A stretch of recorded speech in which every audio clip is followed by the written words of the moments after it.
Hello guys, in this video I'm going to show you how to turn on the event and recommendation notifications on the Toomics application. But first of all, I just want to mention, please don't forget to subscribe to our channel, because at 100,000 subscribers we are going to show you our YouTube revenue statistics and growth strategy, how to make money online. So let's jump into it. First of all, open the application on your device.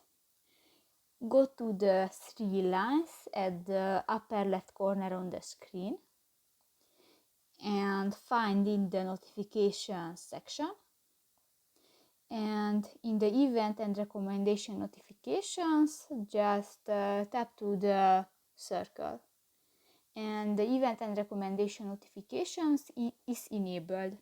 So that's pretty much it for this video guys. See you in the next one. Bye bye.